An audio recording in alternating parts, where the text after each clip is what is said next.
आप सभी को मेरा सादर प्रणाम। मैं दीक्षा देवभूमि उत्तराखंड के टिहरी गढ़वाल ज़िले के एक छोटे से गांव से लेती से हूँ। तो दोस्तों, कैसे हैं आप सभी? आई होप सब माता रानी की कृपा से अच्छे होंगे और मैं भी एकदम बढ़िया हूँ। तो चलिए आज के व्लॉग की स्टार्टिंग कर लेते हैं। आज के व्लॉग की स्टार्टिंग हो रही है मेरे रूम से और मैं बच्चों को पढ़ा के भी आ गई हूँ और ट्यूशन सेंटर से भी आ गई हूँ। तो चलिए अब आपको बाहर का नज़ारा दिखाती हूँ थोड़ा।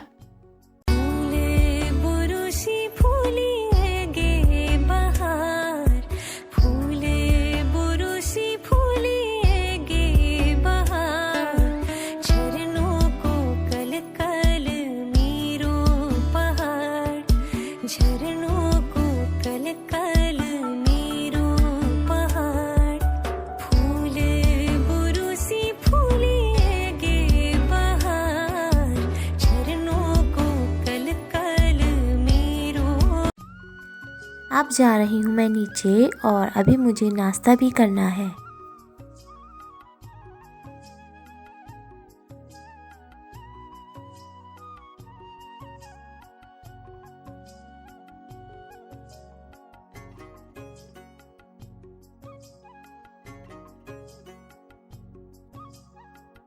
तो अब मैं आ गई हूँ नीचे और मैंने कपड़े धोने के लिए डाल दिए वॉशिंग मशीन में और अब नाश्ता करती हूँ, फिर बर्तन धोती हूँ, फिर तब तक दिन के खाने बनाने का टाइम होता है। तो चलिए मिलती हूँ आपसे थोड़ी देर बाद।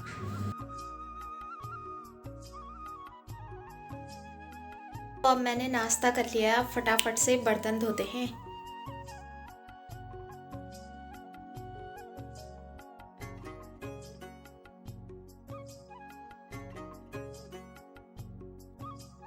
तो अब कर रही हूँ मैं दिन के खाने की तैयारी। कढ़ाई पे तेल गर्म हो गया है, अब डालेंगे इसमें थोड़ा सा जीरा,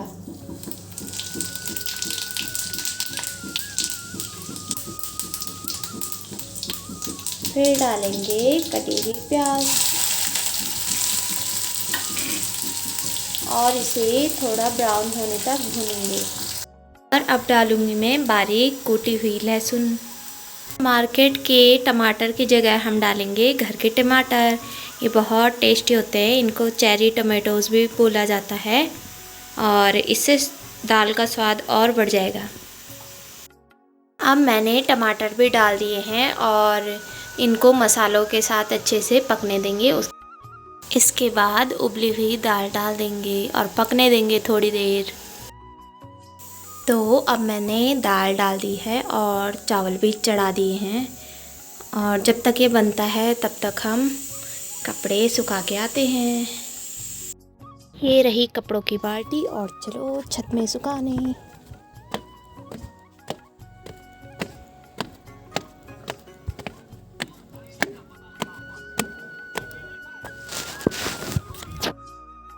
तो अब मैंने कपड़े सुखाने के लिए डाल दिए हैं। तो अब हमने खाना भी खा लिया है और बर्तन भी धो लिए हैं और मैं जा रही हूँ बच्चों को ट्यूशन पढ़ाने। तो मैं आ गई थी अपने ट्यूशन सेंटर और अब घर की ओर जाते हैं। और ये है हमारे घर की छत से बाहर का नज़ारा शाम का, क्योंकि सर्दियों में जल्दी ही रात पड़ जाती है। तो 6 बज रहे थे उस टाइम और कितना अंधेरा लग रहा है। तो अब जा रही हूँ मैं नीचे और आप देख सकते हैं बाहर का नज़ारा कितना सुंदर लग रहा है ना, मानो पहाड़ों पर तारे चमक रहे हो। कितना प्यारा दृश्य है शाम का। तो अब मैं पहुंच चुकी हूं घर और रात के खाने की तैयारी करते हैं। आज बनेगी आलू गोभी की सब्जी, तो फिर जल्दी से गोभी काट लेते हैं।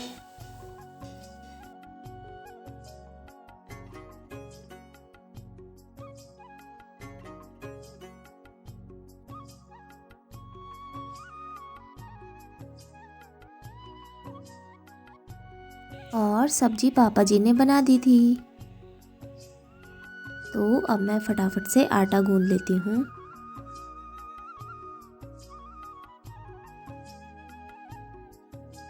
और अब मैंने आटा भी गूंद लिया है। और पापा जी ने सब्जी तो बना ही रखी थी, तो मैं लाई थी एक्टू पॉपकॉर्न के 2 पैकेट। तो चलो बनाते हैं, चलो।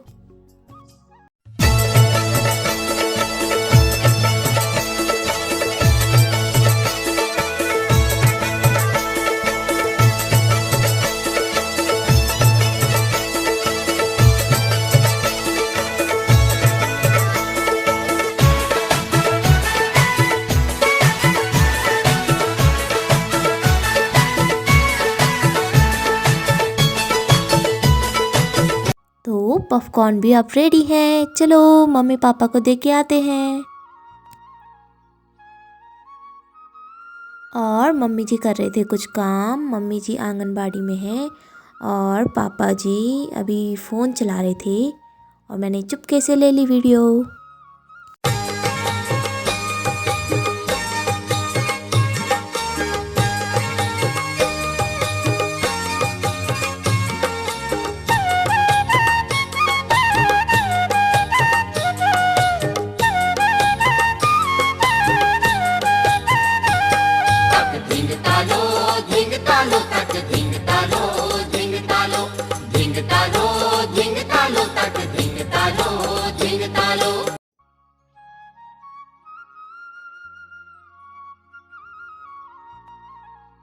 तो अब हमने खाना भी खा लिया और बर्तन भी धो लिए और मैं आ गई हूँ अपने रूम पे। तो चलिए आज कुछ टॉपिक्स पे बात करते हैं। जैसे कि मैंने व्लॉगिंग करने की कब से सोची। वैसे तो मैंने सोच रखा था कि जब हमारी एनिवर्सरी आएगी तो तब से ही मैं व्लॉगिंग स्टार्ट करूँगी, यानी कि 15 अक्टूबर से। और फिर क्या हुआ कि हमारी जो मेरी ताई सासी थे तो उनका स्वर्गवास हो गया था और फिर तब माहौल भी ऐसे ही रहा। और फिर करवा चौथ का व्रत आया तो सोचा कि व्लॉगिंग कर लेती हूँ। तो कैमरे को फेस करना इतना आसान भी नहीं होता है जितना हम लोग सोच लेते हैं।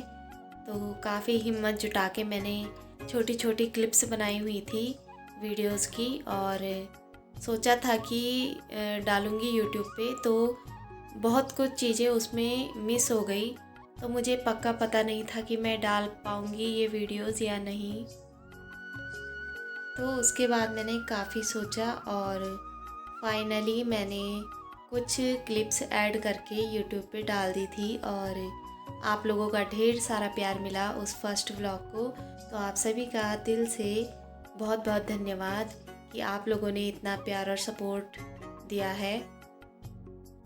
और आशा और उम्मीद करती हूँ कि आप लोगों का साथ और प्यार हमेशा ऐसे ही बना रहेगा, ताकि मैं नई नई वीडियोस तभी ला पाऊँगी अगर आप लोगों का प्यार और सपोर्ट रहा। और मेरे मायके और ससुराल की साइड से सब लोग मुझे बहुत सपोर्ट करते हैं, तो मुझे भी बहुत अच्छा लगता है कि वो लोग इतना प्यार और आशीर्वाद दे रहे हैं। एक बात मैं और कहना चाहती हूँ, जैसे पहले लोग बोलते थे कि बच्चों के पास फ़ोन आ गए तो बस माँ बाप से दूर हो गए, है ना, कोई ध्यान नहीं रहता है घर पे। तो अब व्लॉगिंग के ज़रिए या कैसे भी व्लॉगिंग के माध्यम से लोग एक दूसरे से जुड़ रहे हैं, एक दूसरे को अच्छे से जान रहे हैं, तो ये बहुत बड़ी बात है। और व्लॉगिंग के साथ साथ घर के काम निपट जाते हैं अच्छे से, तो ये भी बेनिफिट है व्लॉगिंग का। और इससे पहले मैं फेसबुक में मतलब बहुत सारी वीडियोस डालती थी, क्योंकि मुझे एडिटिंग का बहुत शौक़ है और वीडियोग्राफी करना बहुत अच्छा लगता है, फ़ोटोग्राफी करना भी बहुत अच्छा लगता है। तो ये प्लस पॉइंट था मेरी व्लॉगिंग के लिए कि मैं मतलब एडिट करना भी मुझे आ जाता है और वीडियोग्राफी भी अच्छे से कर लेती हूँ। तो तब सोचा मैंने कि क्यों ना व्लॉगिंग की जाए। तो अभी तो शुरुआत है, आगे आप लोगों का सपोर्ट रहा तो आगे तक भी जाएंगे। तो ऐसे ही अपना प्यार और सपोर्ट हमेशा बनाए रखिएगा। और व्लॉगिंग में बहुत ज़्यादा मेहनत की ज़रूरत पड़ती है, क्योंकि आधे से ज़्यादा टाइम तो एडिटिंग में ही चला जाता है और हर जगह पे देखना पड़ता है कि कहाँ पे क्या बोला है और साउंड वगैरह सब चीज़ अच्छे से देखनी होती है, तो लगभग 2-2.5 घंटे तो लग ही जाते हैं। और कलर परसों के व्लॉग में भी ऐसे ही हुआ, एडिटिंग करते करते 12 बज गए थे। तो काफ़ी मेहनत का काम होता है और जो सिर्फ एक व्लॉगर ही जान पाता है कि कितनी मेहनत लगती है एक व्लॉग को बनाते बनाते। तो आप सभी का प्यार और सपोर्ट चाहिए। एक और फ़ायदा ये है व्लॉगिंग का कि बोलने का फ़्लो अच्छा होता जाता है। जैसे कि आपने पहली वाली वीडियोस में देखा होगा, उसमें मैं इतना नहीं बोल पा रही थी, लेकिन धीरे धीरे कैमरे को फेस करना आ जाता है और अच्छे से बोल पाती हूँ। तो अभी इतना भी नहीं आता है क्योंकि अभी स्टार्टिंग है, तो आगे चलकर अगर कंटिन्यू रहा तो अच्छे से बोलने की प्रैक्टिस करूँगी। तो आज के व्लॉग को यहीं समाप्त करना चाहूँगी। आई होप आपको आज का व्लॉग पसंद आया होगा। पसंद आया होगा तो प्लीज़ लाइक, शेयर, कमेंट और सब्सक्राइब करना ना भूलें और बेल आइकन को ज़रूर प्रेस करें ताकि नोटिफिकेशन आप तक सबसे पहले पहुंच जाए। तो आज के लिए बस इतना ही। जल्द ही मिलेंगे एक नई वीडियो के साथ। तब तक टाटा बाय बाय, शुभ रात्रि।